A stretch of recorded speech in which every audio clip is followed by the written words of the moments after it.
तो अब हम कुछ संबंधों को देखेंगे, जैसे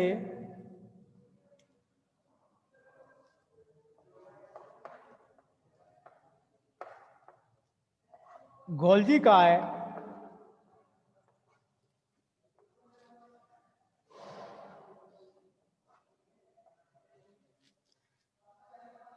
कि जो वेसिकल होती हैं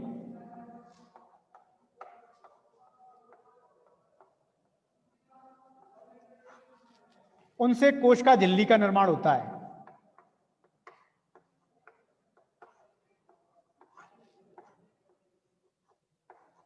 गोल्जी काय की वेसिकल से कोश का झिल्ली का निर्माण।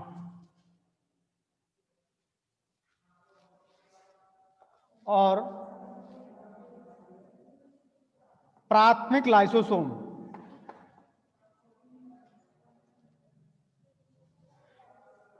गोल्जी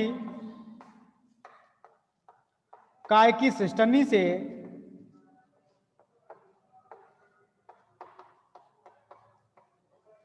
गोल्जी काय की सिस्टर्नी से प्राथमिक लाइसोसोम का निर्माण होता है।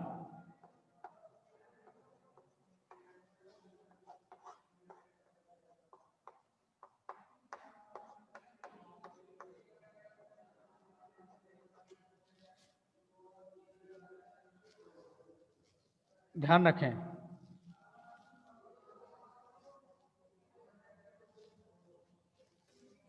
और जो आरईआर होती है उससे एसईआर का निर्माण होता है। आरईआर रफ एंडोप्लाज्मिक रेटिकुलम से स्मूथ एंडोप्लाज्मिक रेटिकुलम अर्थात खुरदरी अंतःप्रदबी जालिका से चिकनी अंतःप्रदबी जालिका का निर्माण होता है। कैसे? आप जानते हैं यहाँ राइबोसोम पाए जाते हैं, यहाँ राइबोसोम नहीं पाए जाते, तो इन पे से राइबोसोम हट जाते हैं केवल इन पे से, तो ये बन जाती है। अब एसईआर से गोल्जी बॉडी बनती है।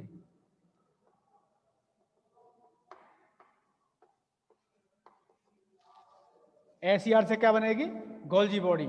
और आरईआर का जो निर्माण होगा वो किससे होगा? केंद्रक से, न्यूक्लियस से। ध्यान रखें, तो केंद्रक झिल्ली से निर्माण किसका होगा? आरईआर का। तो इन संबंधों को ध्यान रखें।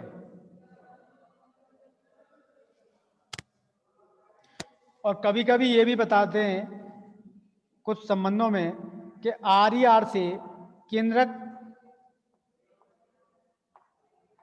झिल्ली का निर्माण होता है।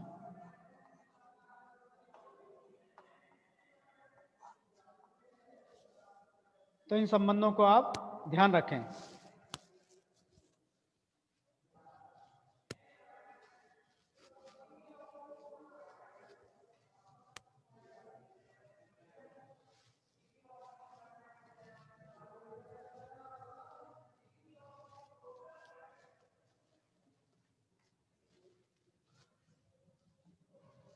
अब नया टॉपिक स्टार्ट करते हैं हम।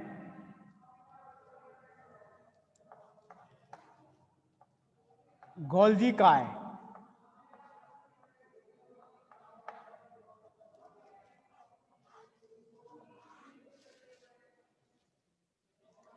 देखो विद्यार्थियों, जो गोल्जी, ध्यान रखनी है, आप जानते हैं राइबोसोम में कोई भी प्रोटीन या एंजाइम बनता है, जबकि उसकी जो प्रोसेसिंग की क्रिया है तो वो सर्वप्रथम जैसे राइबोसोम में बनते हैं, तो राइबोसोम से कौन ग्रहण करेगा? उन्हें अंतःप्रदबी जालिका ग्रहण करेगी। और अंतःप्रदबी जालिका में कुछ पदार्थों का संश्लेषण होगा और रूपांतरण होगा। उसके बाद जो संचय का कार्य होगा वो संचय का कार्य गोल्जी बॉडी के द्वारा किया जाता है। तो ध्यान रखनी है, गोल्जी बॉडी संचय और स्राव का कार्य करती है। क्या कार्य करेगी? संचय और स्राव। तो इसका मुख्य कार्य संचय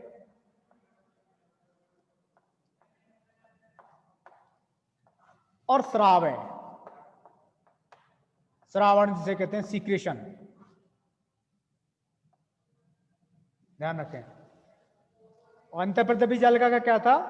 प्रोसेसिंग और संश्लेषण। तो यहां केवल संचय होता है, स्रावण होता है। अधिकांशतः बात कर रहे हैं हम। कुछ पदार्थों का यहाँ पर संश्लेषण भी होता है, नए पदार्थों का।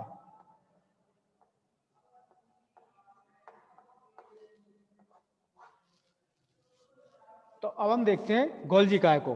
गोल्जी काय को ट्रैफिक पुलिस भी कहते हैं। गोल्जी काय क्या है? इसे ट्रैफिक पुलिस भी कहते हैं।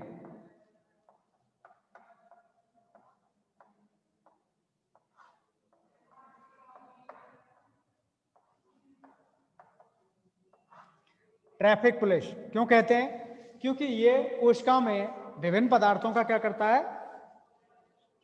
सिलेक्शन करता है, छटनी करता है उनकी। तो इसीलिए इसे ट्रैफिक पुलिस, कोशिका का ट्रैफिक पुलिस भी कहते हैं। तो कोशिका का ट्रैफिक पुलिस कौन है? गोल्जी काय।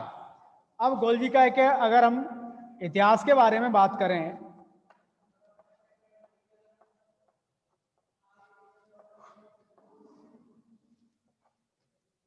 तो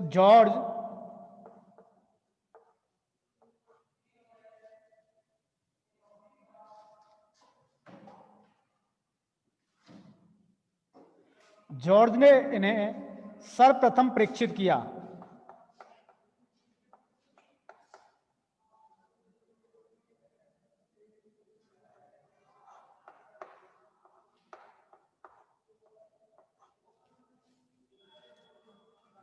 जबकि जो कैमिलो है,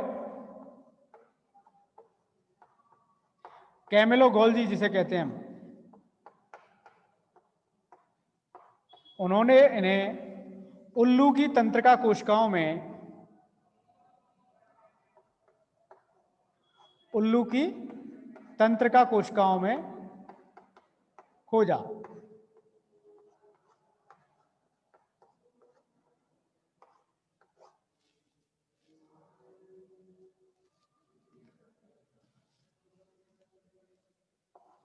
अठारह सौ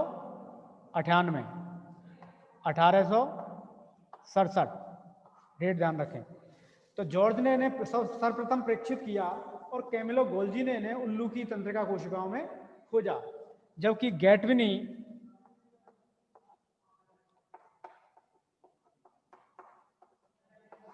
1917, गैटविनी ने 1917 में पादप और जंतु की जो गोल्जी बॉडी है उनमें समानता को परीक्षित किया।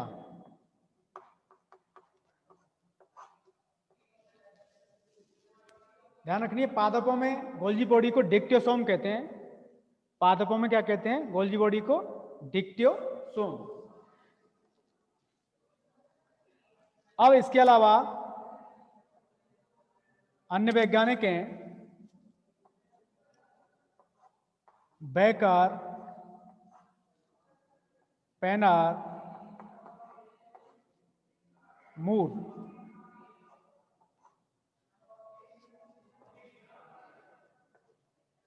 उन्नीस सौ 1953, 1958। तो बेकर, पेनर, मूर, इन्होंने इसे लिपोकॉन्ड्रिया नाम दिया।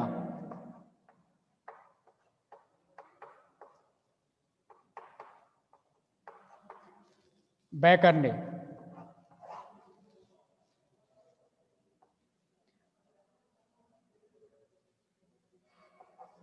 और पेनर ने इन्हें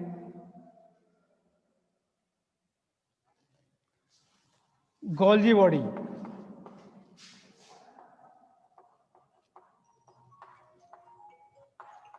पेनर ने क्या नाम दिया? Golgi body. और मूर ने इन्हें डिक्टियोसोम कहा।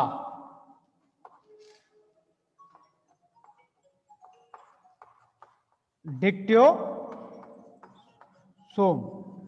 तो मूर ने इन्होंने अर्थात पादप कोशिकाओं में परीक्षित किया, अर्थात पादप कोशिकाओं के डिक्टियोसोम नाम दिया।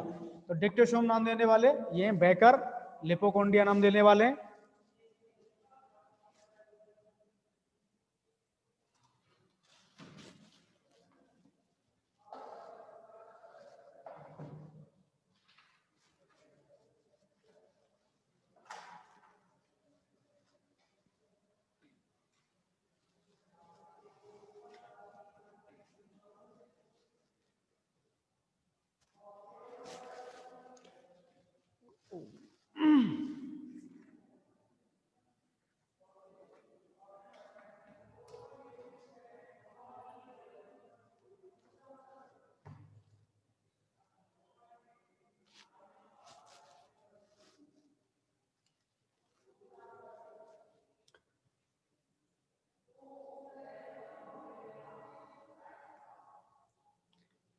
गोल्जी बॉडी की अगर हम उपस्थिति देखें कहाँ पाई जाती है ये,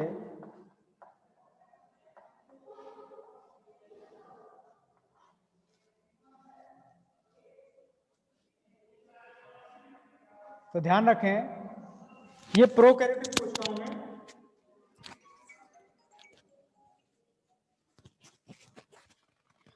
ये प्रोकैरियोटिक कोशिकाओं में नहीं पाई जाती।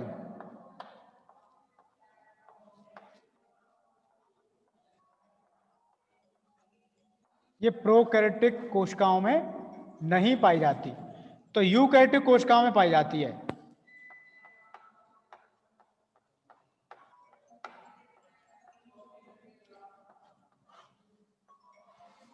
यूकैरियोटिक कोशिकाओं में ये दो रूपों में पाई जाती है, स्थानीयकृत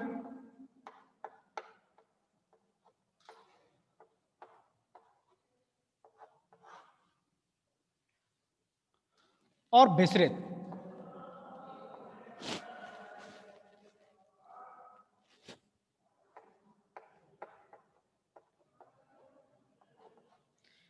स्थानीयकृत और विसरित रूप में।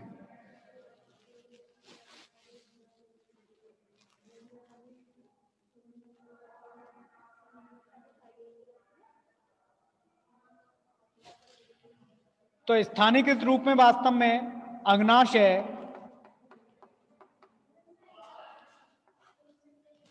म्यूकस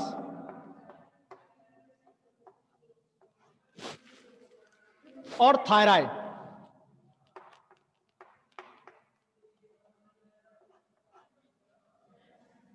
स्थानीयकृत रूप में अग्नाशय, म्यूकस और थायराइड कोशिकाओं में पाई जाती है। स्थानीयकृत रूप से मतलब है कि वो सुव्यवस्थित रूप में पाई जाएगी, बिखरी हुई नहीं पाई जाएगी। जबकि जो विसरित है, डिफ्यूज जिसे कहते हैं, यहां डिक्टोसोम कहेंगे इसे। विसरित रूप को क्या कहते हैं? डिक्टोसोम।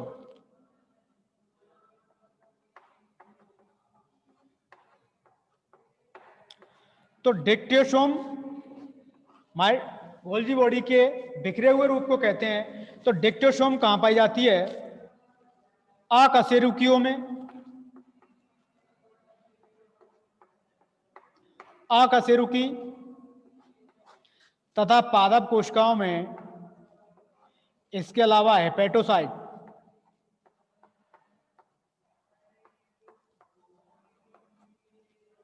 यकृत में, अकशेरुकियों में, पादपों में, और जो कशेरुकी प्राणी है, कशेरुकी की तंत्रिका कोशिकाओं में। तो कशेरुकियों में कहां मिलेंगी? ये तंत्रिका कोशिकाओं में, और अकशेरुकियों में मिलेंगी, पादप कोशिकाओं में मिलेंगी, और हेपेटोसाइट कोशिकाओं में मिलेंगी।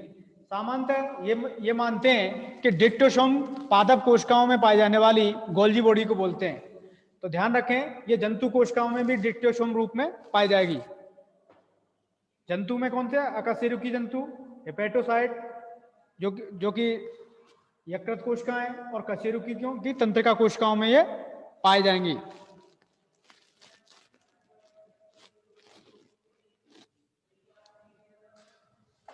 तो दो रूपों में पाई जा रही है इनकी उपस्थिति।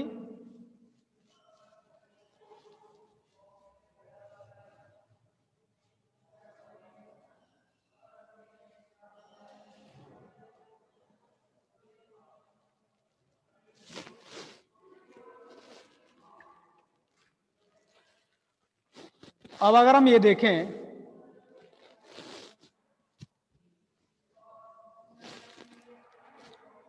ये तंत्रिका कोशिकाओं में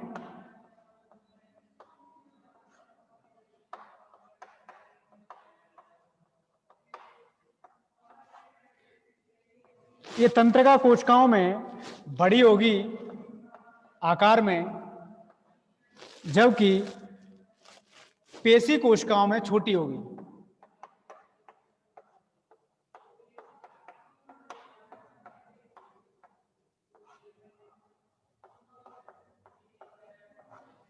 तो तंत्रिका कोशिकाओं में ये बड़े आकार में मिलेंगी और पेशी कोशिकाओं में कैसी मिलेंगी, छोटी, और यकृत में इनकी संख्या बहुत अधिक होगी।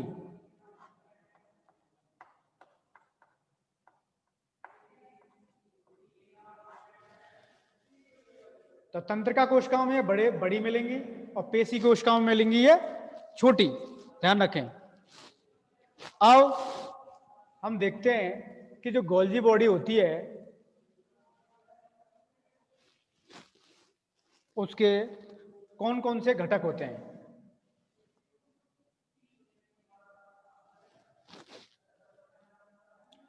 सबसे पहले हम गोल्जी बॉडी की सतहों के बारे में बात करेंगे।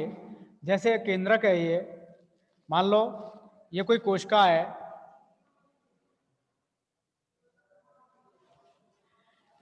कोशिका में ये केंद्रक है, और जैसे जैसे केंद्रक से दूर की ओर जाएंगे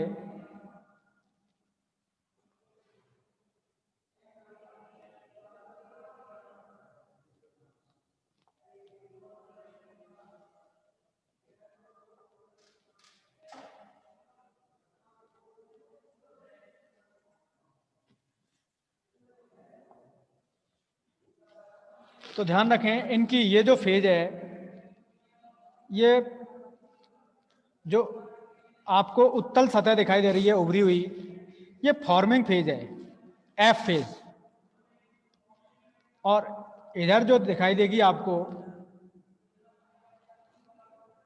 जो नीचे की ओर दिखाई दे रही है अवतल, जिसे एम फेज कहते हैं, इसे एफ फेज कहते हैं। तो दो सरफेस हैं इन पर, एफ फेज फॉर्मिंग और एम फेज मैच्यूरेशन फेज। ध्यान रखनी है, इसकी दो सरफेस होती हैं, एम फेज और मैच्यूरेशन फेज। अब आपको ये जो दिखाई दे रही हैं, ये इनकी सिस्टर्नी है।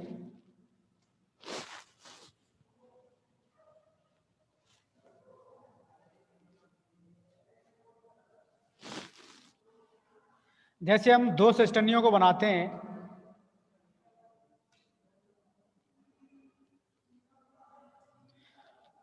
तो ये जो सिस्टर्नी है, इनके बीच में अवकाश पाया जाएगा जो कि लगभग 20 से 30 एंगस्ट्रॉन चौड़ा होगा। अब अगर हम ये देखें, इनके बीच में एक सीमेंट जैसी मैट्रिक्स पाई जाती है जो कि इन्हें जोड़ने का कार्य करती है, गोल्जी बॉडी की सिस्टर्नी को जोड़ने का कार्य करती है। अब जो सिस्टर्नी रहती हैं उनमें उनकी झिल्ली में छिद्र पाए जाते हैं जिन्हें फेनेस्ट्री कहते हैं। तो छिद्रों को क्या कहेंगे, फेनेस्ट्री। तो पूछा जाता है कई बार फेनेस्ट्री क्या है, तो ध्यान रखनी है आपको, फेनेस्ट्री क्या है कि जो गोल्जी बॉडी है जिसकी सिस्टर्नी में जो छिद्र हैं उन्हें हम फेनेस्ट्री कहते हैं। अब हम गोल्जी के घटकों के बारे में चर्चा करेंगे कि गोल्जी बॉडी में कौन कौन से घटक पाए जाते हैं।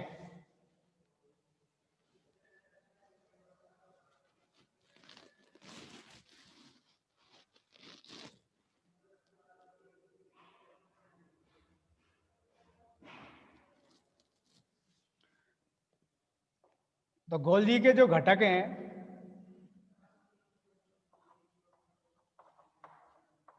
जो कंपोनेंट हैं, तो सबसे पहले है सिस्टर्नी। आपने देखा था कि सिस्टर्नी अंतःप्रदबी जालिका में भी थी और यहां भी है। तो सिस्टर्नी यहां भी है और अंतःप्रदबी जालिका में भी है। Number 2, vesicle.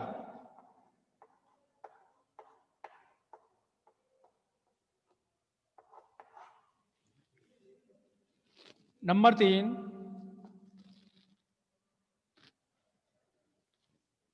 रिक्तिका।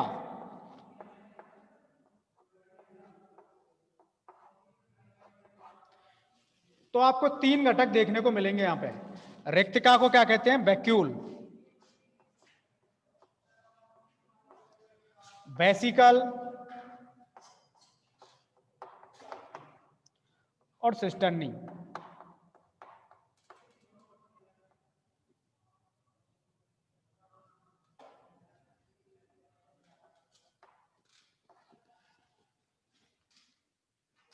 सिस्टर्नी वास्तव में बेलनाकार चपटी रचनाएं रहती हैं, वो इस तरीके से रहती हैं, हमने आपके लिए बताया था।